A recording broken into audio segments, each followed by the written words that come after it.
Well, hello, listeners. We're coming to you live today on Tuesday night. This is Jim the Keys Bartender coming from Key Largo. Got my coffee. I'm wide awake today. I have to be.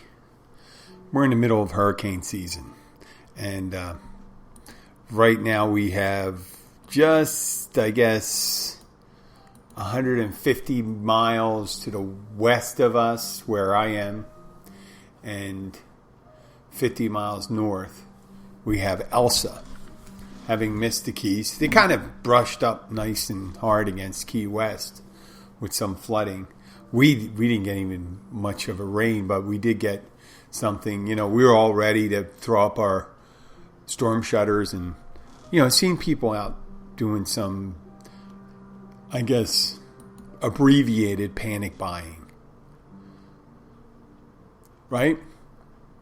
Abbreviated, because if we were getting full on, then we'd lose. All the liquor would be gone, all the burgers, all the hot dogs, because burgers and hot dogs are easy to cook with grills and stuff. Anything you could grill, lunch meat, bread, that would all be gone. Now the frozen food, there'd be a ton of frozen food because nobody wants to start storing frozen foods. They want canned food. That's the way to go with. So it's a business down here. The Weather Channel. The Weather Channel is big up in the Northeast in the winter, and in the Midwest, I guess, in the spring and summer, and I guess all the time in the Midwest, considering tornadoes and shit like that. But down here during hurricane season, they watch it for a while. They watch it all the way the storms develop from coming off Africa, coming up into the, across to the Caribbean, and then they'd have all the tracks. They tried giving us maps, selling us maps so we can track them. Why the fuck would we need to track a hurricane? No, I'm talking about why would we need to track a hurricane? Because everyone else is tracking it. Every channel has a map. Why would we have to do it? Well, we're doing it with you. What do you mean, doing it with you? You're like the little fucking kid with it. Years ago they used to have a little setup for a steering wheel and stuff like that. You put it on a baby seat and the baby can pretend to be driving and honking a horn and stuff like that. Yeah, you're tracking the hurricane. So you watch the guy in the channel tell you where it's going to go, and then you change it where it's going to go. I mean, the only time really they know exactly where it's going to go is when it's there and it's hitting you. So we had this hurricane come towards us. It strengthened a little and stuff like that. It went from a storm back to a hurricane. I guess it's still going. And I'm sorry for you people north of us on the west coast of Florida. I mean, I guess Naples now, and then we got Sarasota and Tampa, St. Pete going up there. So I hope you guys fare well. We made it. I'm not even sure how the rest of the Keys are made out. I know there were low flooding in Key West, but, anything less than a Category 3 or 2, they're not going to make a big deal about it unless it's a direct hit. Category 1 direct hit, yeah, they're make a decent deal of it, but it's probably not going to do much for stopping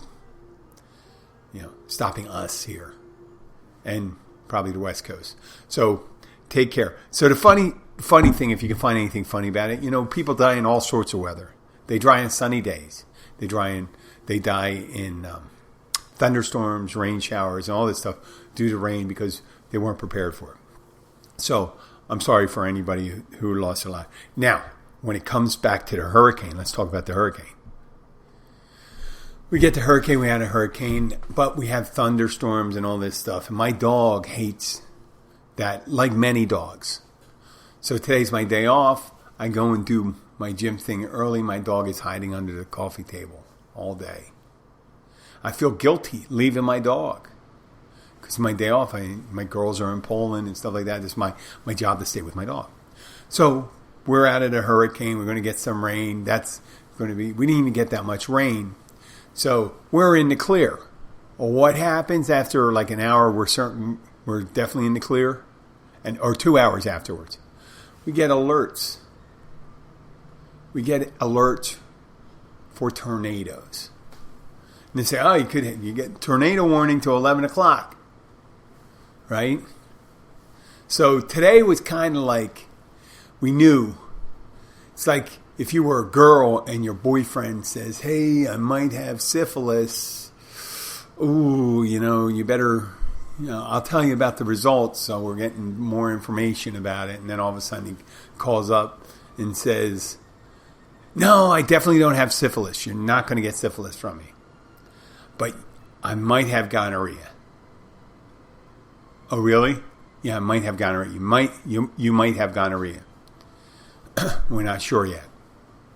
So you're telling them we're okay with one, and then you're going to have to worry about the other. Well, the thing about it down here, they get you. You're not worrying about it anymore. We're done that. We're done with the worrying about the storms. We're kind of used to it. You're not used to the terror of it happening when you got 130, 140, 150 mile per hour wind. And if you're in a shaky structure, you could be dead. But you kind of know what to expect. Knowing what to expect and being terrified. Part of terror is not knowing what to expect. We know what to expect from a hurricane. Wind, rain, water, storm surge, falling trees, cracking trees, all this stuff going on for a while. Once the first time you hear a severe thunderstorm, it's terrifying. But after you hear it about 5 or 6 times, I mean, we've had thunderstorms down here, amazing ones, where it's constant. You never hear the end of the crack before the next bolt hits. So it's a constant. It's hard to tell the separation of where they're beginning and when they're ending. It's like one continuous strike. But it's happening all around you. And then eventually... But I've had it where it went on for like an hour and a half. It was crazy. Just went on and on and on and on. I've never heard of it before. It was amazing to me. And then people would go, say, hey, that was pretty intense. They said it was pretty intense. Well, that was the first time I was 57, 56 years old, the first time I heard a constant thunderstorm. But after that, once you hear it, you know what to expect. Now, it could still kill you. So if a healthy fear for it, what are you going to do about it? If it strikes your house, it strikes a tree or something like that, it's going to get you. Right?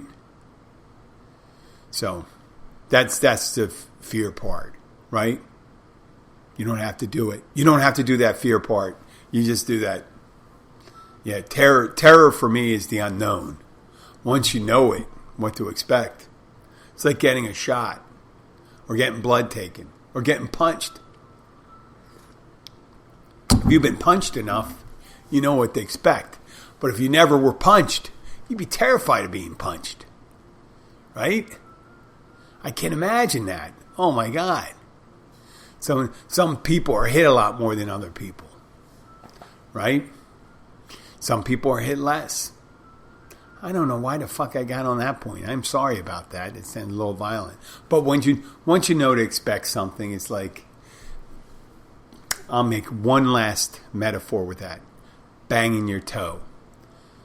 You ever break your toe? I broke my toe where you had to, you hear it crack and then you have to bend it back in. I'm sorry. No, it's 8:30, 25 after 8. But, when you break those things, you just... If you can tape it up, you tape it up. If you can't tape it up, don't tape it up. But you break your toe, it gets all black and all that stuff. You got to snap it back in. You don't really go to the doctor. If you break your foot, you got to go to the doctor. But toes, I've never done it. But I felt the crack and I felt them snap in. And once you do it, the first time you do it, it's so hard to put it back into place. It's so hard. You got to do it. It's like giving yourself stitches. It's so hard to give yourself... I've only done it once. Not a lot of people have done it. I've only done 1 or 2. I think it was 2 stitches the time I did it. I had to be certain because it looked kind of messy when I did it. But I may have tied one twice. It's on my hand. I don't know exactly where I was going there, but when I'm saying once you get used to something, the terror part should be it's always, for me, it's always the unknown. So to get back to work thing, we did our work thing yesterday. I didn't talk to you guys since I think I did the show in the morning, and so now we're following it. Yesterday was the observation, July 5th, of July 4th. They're observing the holiday for July 4th. It's funny. It's a funny way to do July 4th. You know, you're going to say, well, we're recognizing the holiday as July 5th, but it's called July 4th. It's called the 4th of July. Yeah, but we're going to recognize it as the 5th.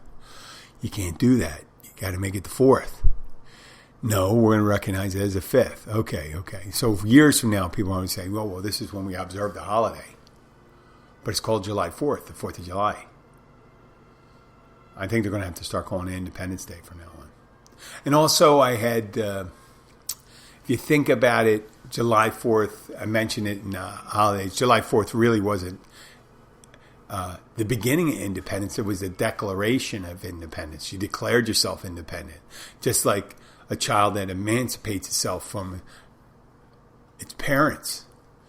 Until it's adjudicated, the child's really not emancipated from his parents. And don't be so surprised that black people wouldn't celebrate 1776, because it was still over, 89 years, 88 years, 89 years of slavery continued. So there was no independence for them. Why would African Americans observe July 4th, considering that none of the freedoms that were created by July 4th were open to them at the time for another 89 years? And even then, a lot of states, they really didn't do it until the civil rights era in the 1960s. So how can you be surprised? How can you be mad at people for not wanting to observe that? Would you be expecting, and it was a nasty thing too. Slavery was a nasty thing. We don't ask Japan to have a holiday. We could have had them.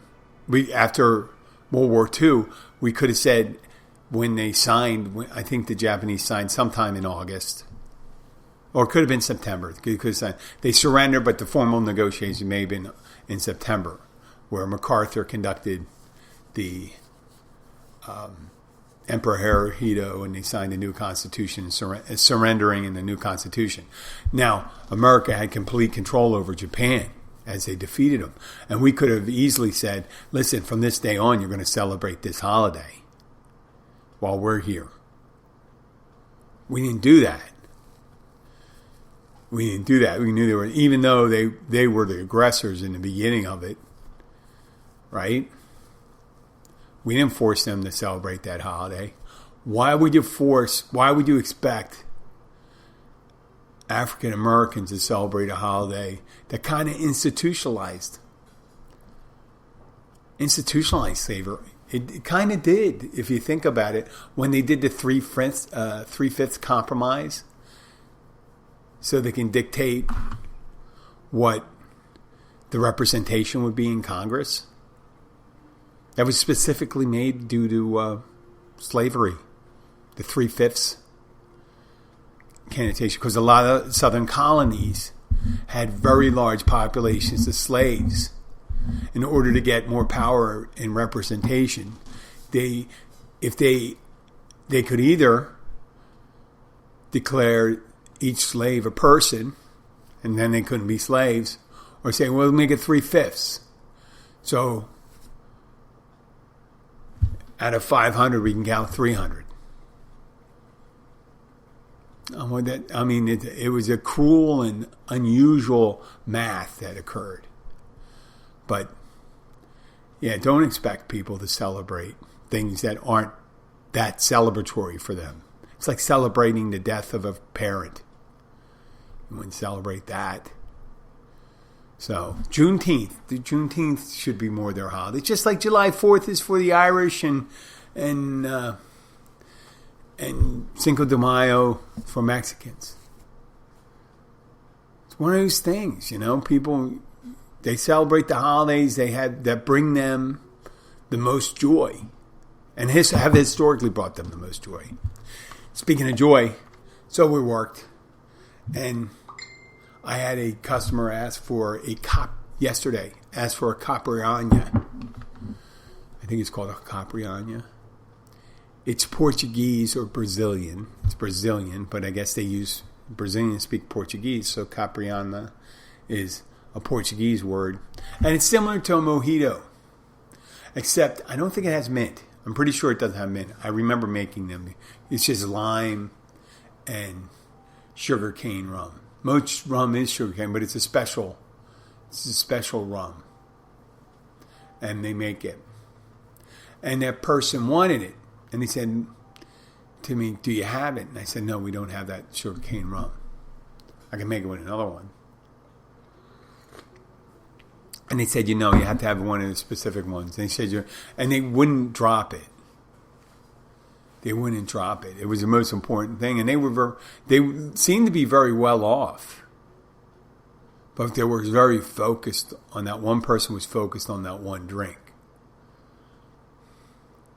And I said to him, they may have them up in Miami and things like that on a regular basis. There's other places that probably have it. If you call around, you could find it. But really, you're going to let that ruin your day? So let's go and consider what they're trying to say. This one thing would make you happy. A Capriana. A drink. So, in order to be disappointed, to arrive at this point and be disappointed in your life, you will have to have been born and survive and be well enough and have a status that you have the wherewithal to be able to travel to the Keys on vacation, which probably is less than 1/10 of the population of the world. Easy that. Probably even less. But let's make it nice, make it 800 million. 1 out of 800 million. Pretty, 10%, pretty good odds. Maybe you may have a chance, but 1 out of 10, because the rest of them can't afford it. The rest of them couldn't afford it. They couldn't afford the kind of status that it appears if you had, the kind of clothes you were wearing, the kind of car you had. So you were born in those circumstances, and you were lucky. So let's say you're 1 out of 50 in the world. 1 out of 50 in the world. So you're fortunate to be there. Just being in existence, the not being in existence, that's more an existential question, right? Whether you're being or not being. You wouldn't know if you're not being, but you're aware and you choose to do that. So we're there. You got a good 1 in 50 chance. You have the wherewithal to live in the style that you live in, able to come to the Keys and ask for a Capriana. Now let's just talk about not your existence, but human's existence. Right now, we're beginning to discover all these planets that could be in the right kind of conditions in their solar systems to support life. Any kind of life. Microbial life. We're not talking about higher life. We're just talking microbial life. So, if you think about that, and the millions of star systems, and probably the likelihood that intelligence would arise, just the possibility that you exist and have the intelligence to be able to appreciate that could be a 1 in 1,000, 1 in 1,000,000, 1 in 1,000,000,000,000. I jumped from trillion. It should have been billion, trillion. The likelihood there. So that's just there. But just the likelihood of the our particular galaxy existing. We're not in a particularly crowded section of the universe. And where we are in the Milky Way galaxy is not we are certainly not in the most populated area. We're more in the boondocks. So, and there's different parts of the universe where there's more crowding of these galaxies. So we were born in we exist in a place that there's less opportunities for this to occur. This chance.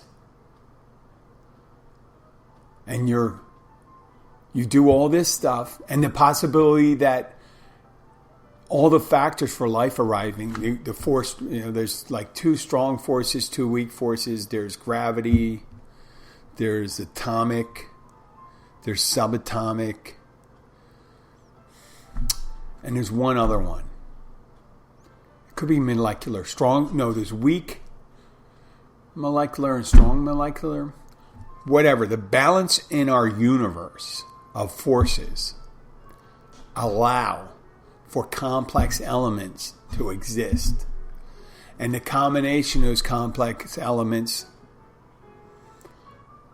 allowed for the possibility of star systems to develop. And inside the stars, all these atoms were created. We ourselves are products of that material that comes out of stars, that come out of the Big Bang. And you have your own belief system, but by accident,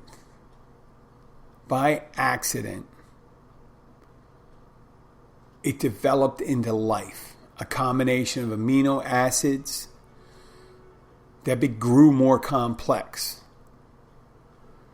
that developed into DNA, microbial form, then higher life forms, and once again. I wouldn't even call this the penultimate because we don't know. There's a possibility it can go on much further. We could be at the still infant stage of development for beings, let's say. So the possibility of anything like this occurring is a dramatic long shot, very unlikely. And the combination that occurs that allows this person to arrive at my bar and decide that their day is ruined because they could not get a Capriana is capricious at best. Because that they had the possibility just to make the request. I'm not saying of me, just to be able to generate a request like that is a long shot. Should have never happened. And it's a wonderful thing that it has happened. And all these things have developed. Even these horrible things, once I think about all those things I really don't like I don't like a lot of this Make America Great stuff. I don't like the QAnon stuff. I don't like very aggressive bullshit that happens. These radical incels and white supremacists or separatists of any type, any ilk. Separatists of any ilk that eschew hatred. I'm not a big fan of it. But it's still amazing that it developed. Because we can always concentrate on the beautiful things that developed. Flowers, birds, the fish of the ocean, animals on the land, human beings, beautiful human beings, not so beautiful human beings. The most unlikely person that you would see would call a miracle. The basis, and when I say basis person, I mean BASES S. The most basic human being is a miracle. And you choose to be angry over one thing. Today when I went to the gym, there were several people occupying multiple pieces of equipment. On one hand, this is my thing. It's a small thing. I work that piece of equipment until I'm done. I don't take long pauses in between because I'm getting old, and I figure the less pause I take, the more energy I'm developing, okay? And that's just my workout routine. So I do that. So today I'm looking around, these young guys are doing this, and I felt kind of bad. They were smaller young guys. Much smaller, because I intimidated them. I didn't mean to intimidate them, but I needed to do my workout. I was going to spend 2 hours there looking at my phone, which these young guys do, pick their playlist and then start working out again and pause for like 30 seconds and do it again. I just go and do the thing. So this guy's moving around between two pieces of equipment. I just go up to the guy. He keeps on asking me if I'm using this piece of equipment. I said, I only use one piece of equipment at a time. I said it to him twice. So I was waiting for this cable machine. I just want to get to it. And I said, listen, you're using both sides for different exercises. Can I use the other side? And I figure he just can swap the piece of equipment that attaches so he can do the other exercise. No need to get into it. So I go and say, oh, you can work in with me. I said, I'm looking at this thing. I don't work in. I just work out. I don't take a break, work out, take a break. I just I either work one side and work another side or whatever, and constantly working out. I know, it's just my thing. And I realized the young fellow was a little put off, but didn't stop me. That was a miracle. I really feel bad about it. I think the next time I'm going to go there, I'm going to go up to the guy and apologize and say, listen, this is what I do. I work out on one piece of equipment, then I move on to the next. I don't work in with anybody because I don't get married to a piece of equipment. And if you don't understand that terminology, it just means you go and sit on a bench for like 30, 40 minutes, and you may work out for 4 minutes. What I do is I work out for 5 minutes on that piece of equipment, and I move on to the next. So no one has to wait. I mean, if you have to wait, it's 5 minutes. Yeah, I may wait 10 seconds to take a drink of water and then switch to the next exercise. But that's what I do. I'm not trying to build myself up. I'm not doing a humble brag. Humble brag, that's what you know what a humble brag is. But it's kind of like when you say, well, I don't eat that much. You're like bragging. I say, well, I can't. I'm a go-getter. I don't eat that much. Well, you know what? I do eat that much. Fortunately, I realize I have a very good imagination. I understand I am aging rapidly. You can feel it. Happen in my eyes. It happens in my back. So what I do is I do a lot of sit-ups, strengthen my core. I lift weights, strengthen my shoulders, my arms. Because, older guys, you lose that. I take a little testosterone supplement. I'm not trying to be a fucking animal or anything like that. I'm just trying to return to the basics of like a man in his 40s. Okay? Early 40s. Just to maintain some of the muscle, being able to work. Boy, I'll tell you something though. It is quite an exciting proposition to be I believe to be in your later 50s and try to work 13 hours back to back. Now, part of it is boredom to me. When I'm moving around at a good patch, but not too rough, I can almost forget about it. But you know what? I start feeling it. When I was a younger person, I almost said man, but when I was a younger person, I worked that 100 hours a week. I'm not kidding. I got then when I was in catering, we clocked in. We had 99 clocked in hours. 99. The people I worked with cried when I started. I was doing it as a motivation. I said, no one's worked at this place that long. I know other places do it. I don't pride myself on working that hard. I don't. But I did it. And that's a beauty too. That's one of the things of existence. To be able to do that. I mean, several hundred years ago, if you think of the progress of our species, average life expectancy was probably 40 years old or younger. And that a person my age was considered advanced.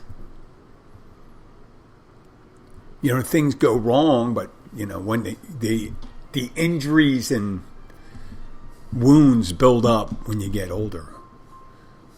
Each thing that happened before you kind of has a tendency to show up again. If you have a banged up knee, that'll show up a little earlier. You're lucky if it doesn't show up early, because eventually they do give out. The hips, the knees, the ankles, depending on what you use the most. Shoulders. So what I try to do is mitigate with extreme prejudice the deterioration of age. Okay.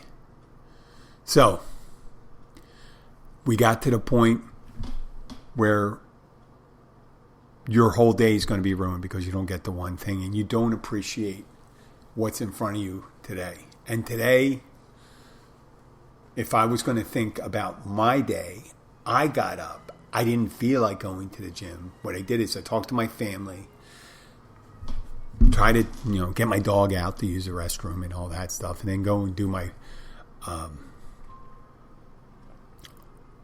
try to do my dog stuff and try to do my workout, try to bank,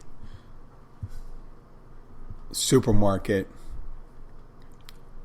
automotive store, appreciating what's around me. Yeah, it's a little cloudy, a little drizzly. Hurricane missed me. Missed our area. Missed my fan. It's still going to hit someone. That sucks. And it did hit someone, and that does suck. That's a horrible. That's the the capricious nature, of weather. Think about how capricious existence is. Your life, your encounters, the possibilities that occur in your life that are affected. A solar flare that started 93 million miles away could affect satellite reception or signal propagation from satellites. That's something that happens 93 million miles away. A neighboring star system to us, let's say Alpha Centauri, if that went supernova, we would feel the effects on Earth. And that's over multiple light years away. That means it takes multiple years for light to make the travel between our place and that. And light travels very fast. 182,000 miles per second. So, it travels millions of miles in a minute. 100 million miles an hour. I mean, just amazing. Or more than that. Whatever crazy amount of time that is. But yeah, it was a little under an hour. Go over like 110 million miles. In an hour. So there's billions of miles in a day.